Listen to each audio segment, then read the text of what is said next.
Depois a gente já tem a primeira grande movimento de reorganização do espaço urbano do Rio de Janeiro, que é a reforma Pereira Passos, né, nos primeiros anos do século XX. Foi o prefeito Pereira Passos que geriu a cidade, né? Inclusive o Eduardo Paes faz muita essa analogia, né? Estamos refazendo a cidade como Pereira Passos fez, né? E tenta positivar a imagem de Pereira Passos, mas tem uma série de coisas que a gente tem que problematizar, né? Não só Pereira Passos foi marcante nesse sentido de estratificar o espaço urbano, né? Como também ele foi um prefeito que governou basicamente por decretos, né? O legislativo não tinha poder nenhum, e não foi um prefeito eleito, na época, né? Era apontado pelo presidente, então era, na verdade, um semi-ditador da cidade.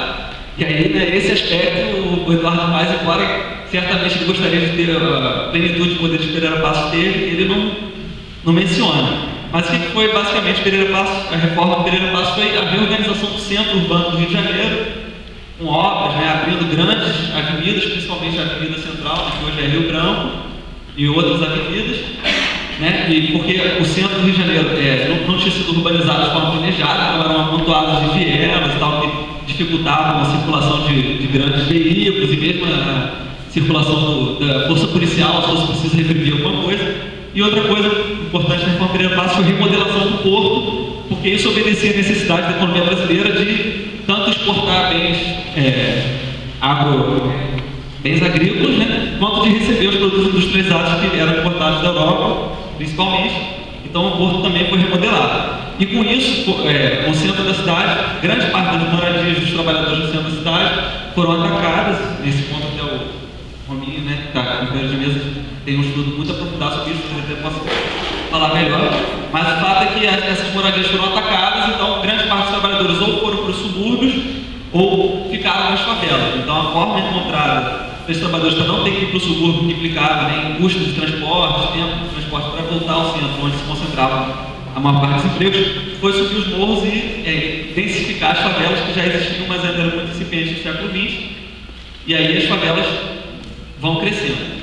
Um pouco mais à frente, na passagem do Estado Novo, né, na era Vargas, a gente tem um decreto importante, o decreto 6.000, que ele, né, o que o Pereira Passos foi na prática estratificar a cidade. Esse decreto 6.000 de Vargas, ele normatizou isso, ele definiu quais eram as zonas da cidade que podiam ter indústrias, quais eram as que não podiam, né, e com isso o que ele fez foi tirar as indústrias que ainda existiam da Zona Sul e empurrar para a Zona Norte, principalmente, que o objetivo era aproximar um pouco dos trabalhadores que tinham ido para a Zona Norte dessas indústrias, para não precisar arcar com os custos do transporte. O governo não tinha capacidade de ter uma infraestrutura de transporte que permitisse todo esse deslocamento da periferia, do subúrbio, para a Zona Sul e para o centro. Então as fábricas são deslocadas para lá, porque o sistema de transporte ferroviário já estava completamente saturado, e ao mesmo tempo criou novas oportunidades imobiliárias na Zona Sul. Contexto de certa forma parecido com o que a gente tem hoje, né? Porque as fábricas saíram da Zona Sul, então os terrenos onde estavam essas fábricas na Zona Sul se valorizaram muito e deram lugar a destaque. Foi o famoso BNH, Banco Nacional de Habitação. Foi o Programa Habitacional da Ditadura Militar, que vigorou de 64 até 86. E o segundo programa habitacional que está em vigor é o Minha Casa, Minha Dilma, ou Minha Dívida, oficialmente chamado Minha Casa, Minha Vida. Vamos nos ater, por hora, ao BNH, para contribuir aqui com a nossa conversa. O BNH vigorou de 1964 a 1986. Nesse período, foram construídas 4,5 milhões de moradias financiadas pelo BNH. Os recursos desse financiamento do BNH eram oriundos do FGTS, Fundo de Garantia de Tempo de Serviço. E isso fique registrado. Ouçam com ternura e atenção esse dado. O financiamento do BNH era oriundo de recursos do FGTS. 4,5 milhões de moradias. Entretanto, apenas 33% dessas moradias foram dirigidas a famílias proletarizadas, apenas 33%. E com agravante, isso era feito, em geral, em áreas periféricas, com extrema carência de infraestrutura, com carência de aparelhos culturais, educacionais e também com uma carência de oferta de empregos. Então, o BNH contribuiu decisivamente para o processo de periferização das cidades, já foi falado aqui pelo companheiro, que a gente vai conversar melhor. Mas tem mais um agravante aí, nessa jogada. No período mencionado, 64 a 86, de vigência do BNH, o crédito imobiliário, esse mesmo que era alimentado pelo FGTS, jamais alcançou a faixa de renda familiar mensal entre 0 a 3 salários mínimos. Então, famílias cuja renda mensal ia de 0 a 3 salários mínimos não foram contemplados pelo crédito imobiliário proveniente do BNH. Para o trabalho, essa região também é importante, a região portuária. Eu acho que o caso dos estivadores é bem emblemático quando a gente fala de uma história de trabalho no Rio de Janeiro. Não era um sindicato muito combativo, é verdade, mas a forma de organização dos estivadores remontava à época da escravidão, né? Ou seja, acabou a escravidão, eles continuaram mantendo suas tradições na forma de organização do trabalho, e nesse período que os historiadores, atualmente os historiadores, eles estão apresentando uma tendência de recuar o período da escravidão para entender a formação futura da classe trabalhadora. Eu acho que também essa região portuária tem o que dizer a respeito da história do trabalho no Rio de Janeiro. Por fim, eu acho que pensar na história dos movimentos sociais na cidade, da resistência popular, também é importante lembrar porque o epicentro da revolta da vacina foi justamente na região portuária, né?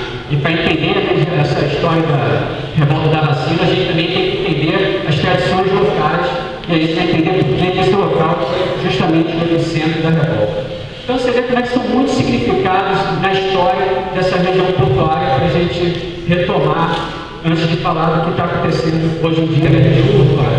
Ela logicamente foi sendo revalorizada segundo cada contexto histórico.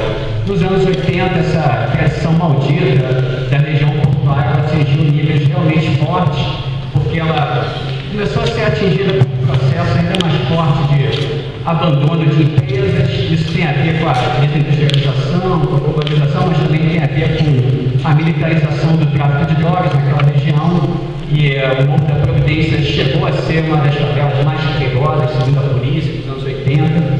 E de repente a gente começa a ver a região portuária como a menina dos olhos da Prefeitura do Rio. Então, logicamente, que isso chamou minha atenção e eu tentei começar a estudar esse projeto do Porto Maravilha para tentar entender, né, o que está se passando com essa região ser tão atraente para a Prefeitura e para as classes dominantes do dia de hoje. Você aumenta também o valor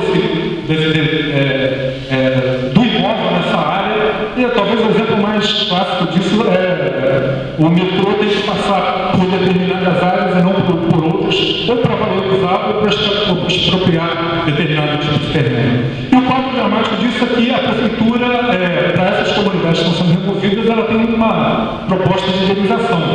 E a indenização desses imóveis, dessas famílias, que constituíram às vezes anos e anos, décadas de economia, com seu próprio esforço, suas moradias às vezes muito precárias, a proposta da Prefeitura para indenizar essas famílias é um pagamento mínimo de R$17 mil e um pagamento máximo, indenização máxima de R$25 mil. Pois bem, é nessas áreas onde se concentra, portanto, o PP, intervenção de abertura de aparelhos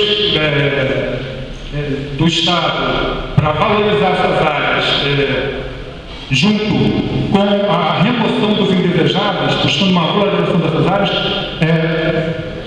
em contrapartida, essa população que é expulsa recebe R$25 mil. Bom, dá para imaginar, R$25 mil daria para pagar um aluguel médio aí em torno de R$1.000 durante 25 meses. Já não existe. O Estado delegou essa responsabilidade na empresa privada. Ele não vai responder por isso. Aliás, agora já está entregando a responsabilidade para as próprias pessoas que moram em um lugar determinado, fazendo que elas assumam os processos de regularização. O melhor exemplo aqui no Rio de Janeiro é o Rio todo. Eles têm títulos, mas é um título especial que não reconhece neles proprietários de identidade histórica. Então eles estão aí nessa sua casa, como se estivessem pagando um aluguel para a prefeitura. E por isso eles legalmente podem ser relocalizados. Porque tem uma operação urbana muito mais importante, muito mais lucrativa que o Parque Olímpico. A mesma coisa aconteceu e vai acontecer perto de Maracanã, na zona portuária, na zona sul. É a mesma lógica, não é outra. O problema está colocado neste processo eleitoral é que uma reforma urbana, democrática, como aquela que poderia ter sido feita em outro momento, não tem possibilidade de que seja realizada agora, porque o capital tem o melhor interesse de realizar isso. As sucessivas falas que vocês escutaram nesta mesa não tem outra possibilidade que concluir que esse processo obedece a outro tipo de lógica e que a única possibilidade seria formular dentro do programa socialista a possibilidade de dedicar a